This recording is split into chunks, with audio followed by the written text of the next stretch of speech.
आज का हमारा टॉपिक है इंटरव्यू। इंटरव्यू रिलेटेड क्वेश्चंस क्या क्या पूछे जाते हैं इंटरव्यू के अंदर, वो सब कुछ हम इसके अंदर कवर करेंगे। तो पहले शुरुआत करते हैं हम टेक्निकल क्वेश्चन से।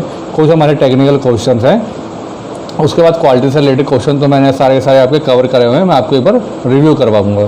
तो टेक्निकल क्वेश्चन जो है हमारे, जैसे what is destructive testing and non destructive testing.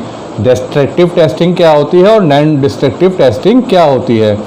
In destructive testing we break the part and in non destructive testing we don't break the part. Destructive testing के time पे हम part को तोड़ते हैं और नॉन डिस्ट्रक्टिव टेस्टिंग के part पे हम पार्ट को नहीं तोड़ते हैं। ये इन दोनों के बीच में डिफरेंस होता है। In destructive testing we check strength of part, chemical composition of part and torque of part, rust in ID etcetera. Destructive testing के अंदर हम ये सब कुछ चेक करते हैं, पार्ट की स्ट्रेंथ चेक करते हैं, केमिकल कॉम्पोजिशन चेक करते हैं, टॉर्क चेक करते हैं, रस्ट इन आईडी, ये सब कुछ हम चेक करते हैं। Example universal testing machine we check tensile strength of a compressive and compressive strength. तो ये हमारी यूनिवर्सल टेस्टिंग मशीन है, इसके अंदर हम पार्ट की कंप्रेसिव स्ट्रेंथ, टेंसाइल स्ट्रेंथ, ये दोनों हम चेक करते हैं। In non destructive testing we check defect in part without breaking. Non destructive testing के अंदर पार्ट को बिना तोड़े हम पार्ट के अंदर डिफेक्ट्स को चेक करते हैं। After destructive testing the part will not use again because it is break.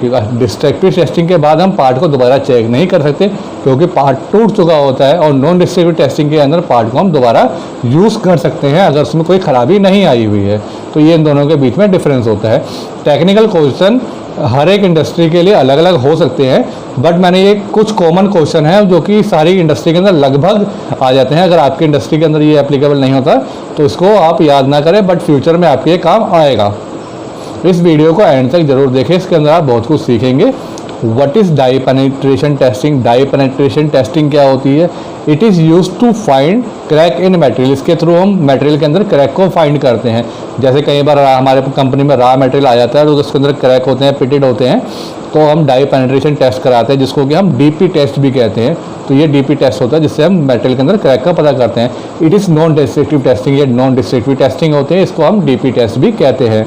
The below listed chemical use for testing. और इसके अंदर कुछ हम केमिकल का यूज़ करते हैं। तो सबसे पहले हम पेनिट्रेट रिमूवर, जिसको कि हम क्लीनर कहते हैं, इसको हम अप्लाई करते हैं।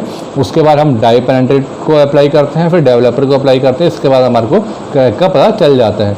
तो ये हमारा डाई पेनिट्रेशन टेस्टिंग होती है। इसके बाद है what is ultrasonic testing. Ultrasonic testing क्या होती है। It is also called non destructive testing. इसको भी हम नॉन डिस्ट्रक्टिव टेस्टिंग कहते हैं।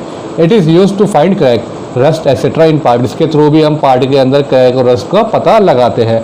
In this we use ultrasonic sound wave, so it is called ultrasonic test. इसके लिए हम अल्ट्रासोनिक वेव का यूज़ करते हैं, इसलिए हम इसको अल्ट्रासोनिक टेस्टिंग कहते हैं।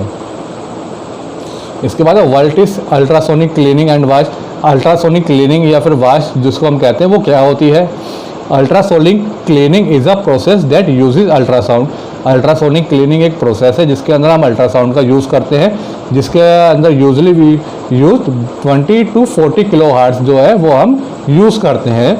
अल्ट्रासाउंड की जो फ्रिक्वेंसी होती है टू आइगेट अ फ्लूइड के अंदर हम इतनी फ्रिक्वेंसी का अल्ट्रासाउंड यूज़ करते हैं। Ultrasound can be used with just water. Ultrasound हम जस्ट वाटर मतलब वाटर के साथ भी यूज़ कर सकते हैं, but used as a solvent appropriate for the object to be cleaned and type of solvent present and enhance the effect। But जो है सोलवेंट का अगर हम यूज़ करते हैं तो इसका इफेक्ट और अच्छा बढ़ जाता है।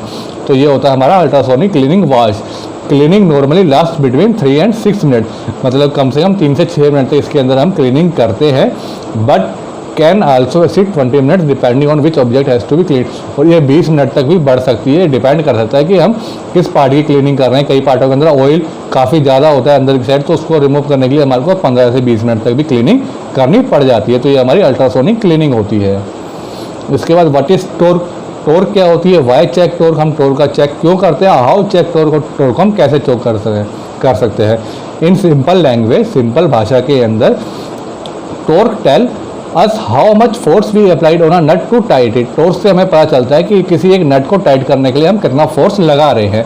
ये हमारा सिंपल भाषा में टॉर्क होता है। In every machine vehicle nut is tighten a specific torque. हर एक मशीन के अंदर और व्हीकल के अंदर जो नट है वो किसी स्पेसिफिक टॉर्क के ऊपर ही हम टाइट करते हैं। क्यों करते हैं। Because if we tight nut bolt with more force then thread will broke और नट विल ब्रेक।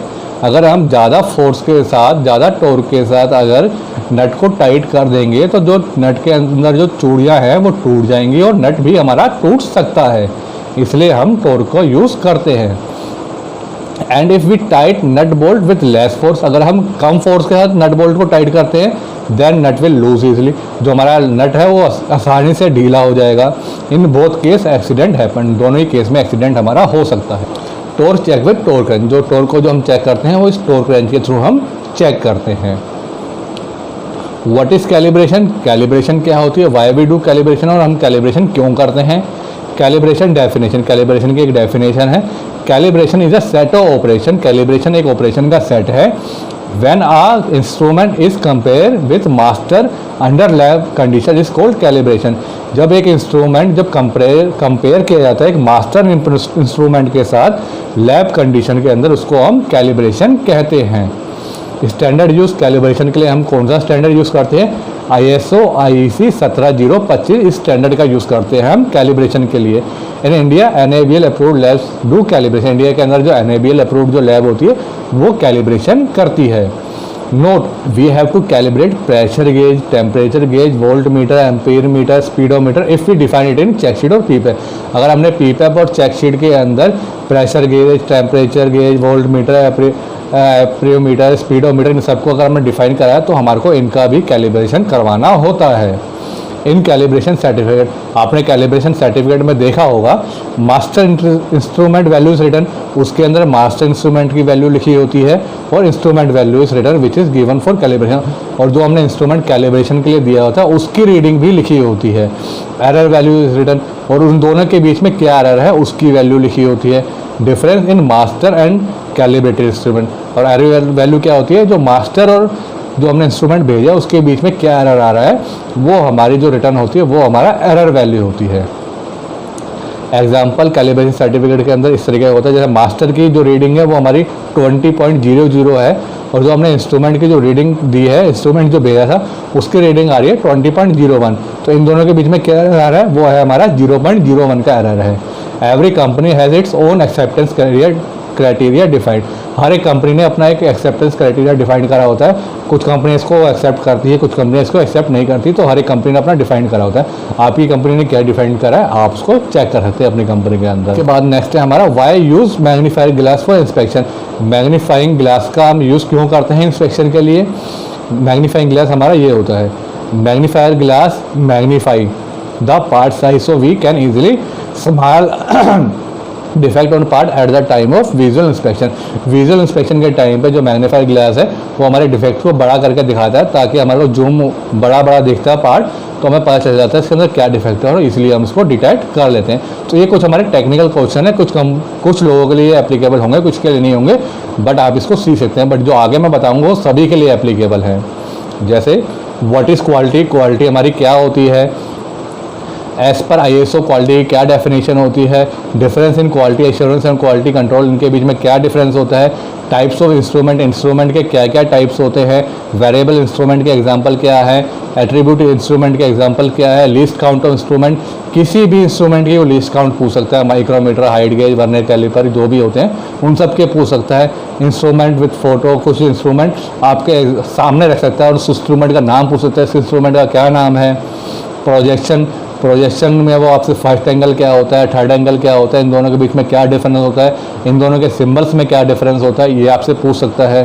GD&T के अंदर कुछ भी आपसे पूछ सकता है, आपके फ्लैटनेस क्या होती है, पैरेललिज्म क्या होता है, पैरेललिज्म और फ्लैटनेस में क्या डिफरेंस होता है, काफ़ी कुछ है इसके अंदर, वो आपसे पूछ सकता है। टॉलरेंस क्या होता है, जनरल टॉलरेंस क्या होता है, तो टॉलरेंस हम कैसे अप्लाई करते हैं, ये सब कुछ आपसे पूछ सकता है। इंजीनियरिंग ड्राइंग आपके सामने रख सकता है और ड्राइंग के बारे में आपसे कुछ भी पूछ सकता है, ड्राइंग में क्या सिंबल दिए हुए हैं, ड्राइंग के बारे में आपसे बहुत कुछ पूछ सकता है।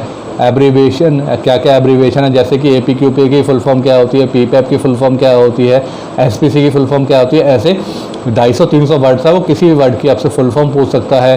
सैम्पलिंग प्लान क्या होता है, आप अपनी कंपनी के अंदर कौन सा सैम्पलिंग प्लान यूज़ कर रहे हैं, सैम्पलिंग प्लान का कौन सा स्टैंडर्ड है वो आपसे पूछ सकता है। इसके क्या लेवल होते हैं, आप किस लेवल के अंदर सैम्पलिंग कर रहे हैं वो आपसे पूछ सकता है। हार्डनेस के बारे में पूछ सकता है, आप कौन सा हार्डनेस टेस्टर यूज़ कर रहे हैं। बर्नर हार्डनेस टेस्टर क्या, मतलब कि HRB की यूनिट क्या होती है, HRC की यूनिट क्या होती है, वो आपसे पूछ सकता है। सरफेस फिनिश क्या है, कोट गेज किस लिए यूज़ करते हैं, या फिर हम प्लेटिंग कैसे चेक कर सकते हैं, उसके बारे में आपसे पूछ सकता है। वर्क इंस्ट्रक्शन के बारे में आपसे पूछ सकता है, वर्क इंस्ट्रक्शन में क्या क्या लिखा होता है, उसकी लैंग्वेज क्या होनी चाहिए, वो सब कुछ आपसे पूछ सकता है। मास्टर सैंपल क्या होता है, लिमिट सैंपल क्या होता है, इन दोनों के बीच में डिफरेंस क्या होता है, वो आपसे पूछ सकता है। टाइप्स ऑफ इंस्पेक्शन कौन कौन से टाइप्स की होती हैं, final inspection, incoming inspection, process inspection, अलग अलग टाइप की इंस्पेक्शन के बारे में आपसे पूछ सकता है। टैग के बारे में पूछ सकता है, रेड ग्रीन येलो टैग, इन सब के बारे में पूछ सकता है। क्वालिटी अलर्ट के बारे में पूछ सकता है, क्यों लगाते हैं, OPL क्या होता है, इसकी फुल फॉर्म क्या होती है, क्यों यूज़ कर सकते हैं। केमिकल कंपोजिशन, किसी मटेरियल का केमिकल कंपोजिशन पूछ सकता है आपसे। मिल TC क्या होती है, इसके बारे में पूछ सकता है। MTC क्या होती है, उसके बारे में पूछ सकता है। थर्ड पार्टी इंस्पेक्शन क्या होती है वो पूछ सकता है। SST क्या होता है, साल्ट स्प्रे टेस्ट क्या होता है, इसके लिए हम कौन सा सॉल्यूशन यूज़ करते हैं, कौन सा स्टैंडर्ड यूज़ कर सकते हैं वो पूछता है। रेडमी एनालिसिस क्या होता है, इसके बारे में पूछ सकता है। स्किल मैट्रिक्स क्या होती है, TNI क्या होती है, ट्रेनिंग नीड आइडेंटिफिकेशन क्या होती है, आपका क्या स्किल लेवल है वो आपसे पूछ सकता है। PPM क्या हो सकता है, PPM का फॉर्मूला क्या होता है, काइजन क्या होता है, काइजन में कुछ एग्जांपल पूछ सकता है। आपने कोई काइजन इंप्लीमेंट किया है कि नहीं किया वो पूछ सकता है। पोका योगा क्या होता है, पोका योगा एग्जांपल पूछ सकता है। आपने कोई पोका योगा इंप्लीमेंट किया है कि नहीं किया वो आपसे पूछ सकता है। पॉइजन टेस्ट क्या होता है, पॉइजन टेस्ट कभी आपने किया है कि नहीं किया ये पूछ सकता है। 3M क्या होता है, मुद्दा मुरा मुरी, इसके बारे में पूछ सकता है। 7 वेस्टेज क्या होते हैं, किसी वेस्ट को आप कैसे कम कर सकते हैं वो आपसे पूछ सकता है।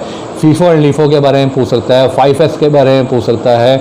2S क्या होता है, 5S में कोई सा भी आपसे एग्जांपल पूछ सकता है। सेफ्टी के बारे में पूछ सकता है, लक्स लेवल पूछ सकता है।